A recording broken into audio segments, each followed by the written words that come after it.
Assalamualaikum warahmatullahi wabarakatuh. Nama saya Vanessa Ruby Aulia, NIM 0244044 dari kelompok B6. Video ini sebagai laporan praktikum anatomi blok 2.2. Langsung mulai pada topik yang pertama, jelaskan anatomi dari traktus respiratorius superior. Jadi yang pertama adalah nasus. Mulai dari nasus externus itu jadi nasus itu terdiri dari osa dan juga cartilago. Nah, untuk osanya sendiri ada os nasale, os maxilla, dan juga os frontale. Kemudian cartilagonya ada processus lateralis, cartilago septinasi, cartilago alaris mayor, cartilago alaris minor, dan juga cartilago septinasi. Oke, lanjut. Kemudian ada cavum nasi. Jadi cavum itu kan ruangan, rongga. Nah, itu akan dari suatu ruangan itu akan ada pintunya, pintu atau apertura. Nah, pintu pada bagian depan adalah disebut nares, yaitu apertura nasalis anterior. Kemudian yang bagian belakang disebut coana atau apertura nasalis posterior. Kemudian untuk pembagian regionnya ada vestibulum nasi, regio respiratoria, dan juga regio olfaktoria. Oke, lanjut.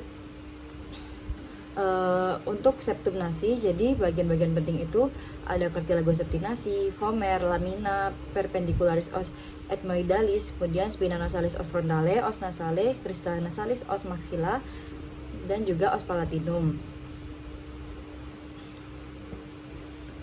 Oke, lanjut. Pada dinding lateralnya itu cavum nasi itu akan memiliki 3 lengkungan tulang yang bertingkat atau disebut konka, yaitu ada konka nasalis superior, media, dan juga inferior.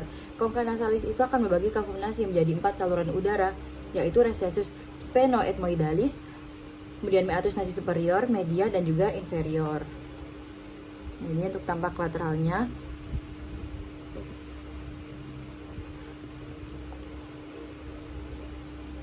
Kemudian ada sinus paranasales. Jadi ini ada sinus maxillaris atau antrum higmori, kemudian sinus frontalis, sinus ethmoidalis atau sedula ethmoidalis anterior dan posterior, dan sinus sphenoidalis. Ini bisa kita lihat. Kemudian untuk vaskularisasinya itu, jadi aliran darahnya itu akan berasal dari arteri carotis interna et externa, yaitu cabang dari arteri carotis externa ada arteri spenopalatina, palatina mayor, labialis superior, dan juga ramus lateralis nasi. Kemudian untuk cabang arteri carotis interna ada arteri ethmoidalis anterior dan juga posterior. Vena-vena hidung itu akan mempunyai nama yang sama dan berjalan berdampingan dengan arterialnya.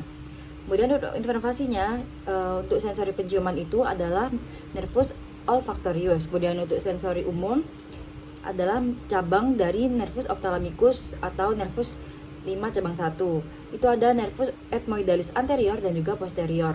Nah, nervus nasopalatinus dan juga sensori umum itu dari nervus nasopalatinus cabang dari nervus maxillaris atau 5 cabang 2. Nah, kemudian untuk otonomnya yaitu secremotorium glandulae mucosa di dalam kavitas nasi dan juga sinus paranasalis itu melalui nervus facialis dan juga nervus maxillaris.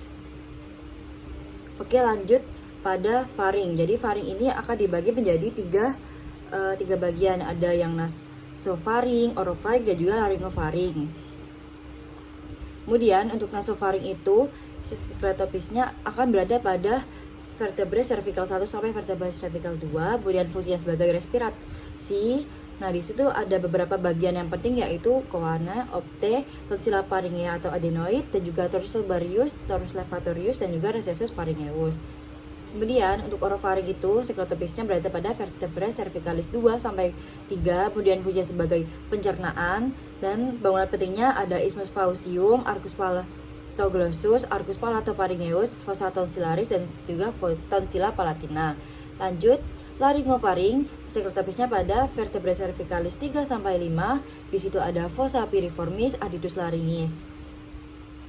Nah, kemudian lanjut ke laring.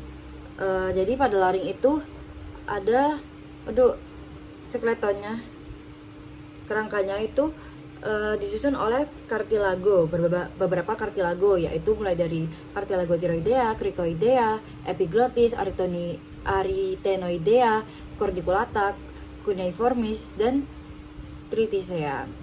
Dan juga disusun oleh beberapa musculus, yaitu ada di sini bisa dilihat beberapa muskulusnya juga. Nah, kemudian itu muskulusnya kan dibagi.